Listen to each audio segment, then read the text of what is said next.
What is up, guys? Welcome back to the channel. Now, I know it's been a long time since the last video, but I feel like it's about time I give you an update and let you know that I do plan on releasing some videos soon. And I also wanted to talk a little bit about Elden Ring Night Rain, an absolutely crazy announcement that I don't think anyone expected from the Game Awards this year. But here we have it. It's a crazy new game from Software, and there's just so many details online about it. We of course have the trailer from the Game Awards, and then there's tons of articles that talk about it as well. And it's honestly just something completely unbelievable to me. I never saw this coming from Software, and I guess the only hint that I've ever had is that I heard that Miyazaki liked the idea of the seamless co-op mod, which was a huge thing for Elden Ring. A ton of players loved that. They love to play with their friends and not have to get kicked out after every boss. So what this seems like to me is it's kind of an expansion on that idea, and also kind of a way for them to put out more of the content that I'm sure they made and they weren't able to release. You know, things that were cut from Shadow of the Erdtree and probably from the main game of Elden Ring.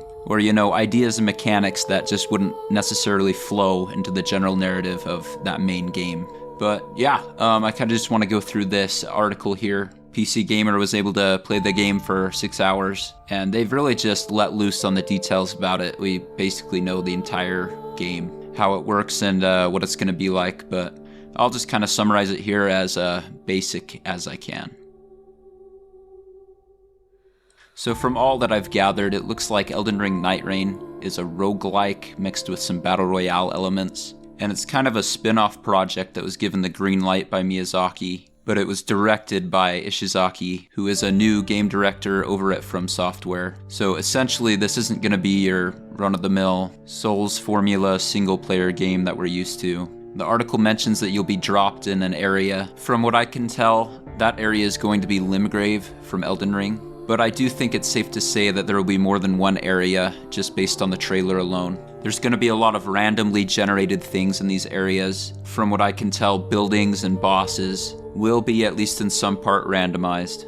Apparently there's these 30-minute sessions, so after you get dropped in the area, you'll have 30 minutes to fight through bosses and enemies and collect loot and defeat the final boss.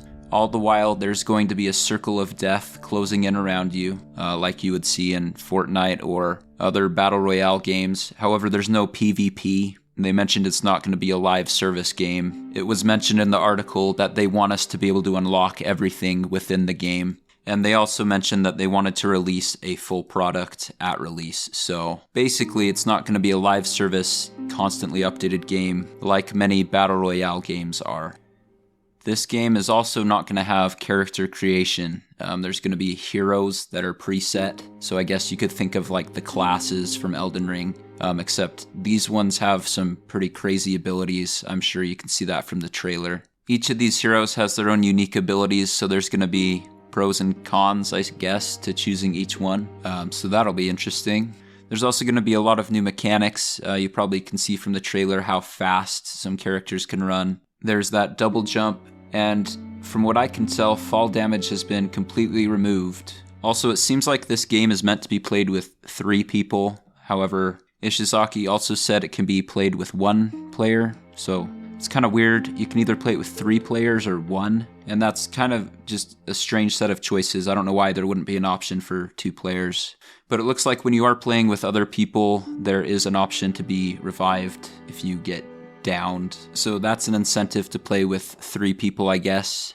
And yeah, that's pretty much the easiest way I can explain the article.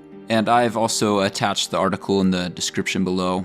If you want to read it for yourself, there's a little bit of details that I skipped past. It's kind of funny because when I was watching the Game Awards and I saw this trailer come on, I was like, wow, this game looks a lot like Elden Ring. And then it turned out to be Elden Ring. So essentially what we're getting, it's this remixed version of Elden Ring.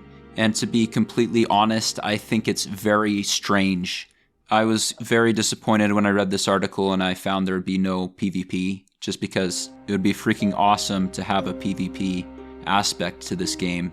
And honestly, I think that's what would sell it really well, is if you could have PvP. I mean, imagine having like 6 or 10 different players all going through and have it be kind of like Fortnite in a way. see who can kill the final boss first, who makes it to the end. Maybe you could have like a PvP sort of boss fight at the end. Who could kill the boss first? I don't know.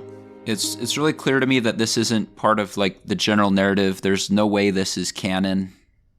I don't know. I guess they could stretch it and have it be like some like weird like dimension. But there's just so many like inconsistencies with the rest of the Souls games. I mean, you literally in the trailer, you have the Nameless King from Dark Souls 3, which we know he's not connected to Elden Ring in any way, or at least we did know that. But who knows now? I mean, this is absolutely crazy if it is canon. And so that's why for now I'm just going to say that it's not. This is just going to be a fun game. And I don't mean to sound like disappointed or like I don't like the game. I mean, it looks really good. Like the bosses and like the armors and everything. It looks like awesome. But part of me just wishes this could have been part of regular Elden Ring, maybe like a second DLC or something, just because there's so many cool boss designs and things that I would rather have be in a main game rather than some sort of spin-off like this. But we'll see. It'll probably be really awesome. It looks really cool, and I probably will play the absolute crap out of it. So yeah, that's about it for the overview on the article. I also took some resources from an interview that IGN did with Ishizaki. So I will also link that in the description. Please let me know what you guys think. If you watch this video, let me know what you are looking forward to for this game, what aspects of it you like, and what you think will be the best part about it. Anyways, thank you all for watching. My name is Dead Onion, and I will see you in the next video. Bye-bye. Indeed. So long.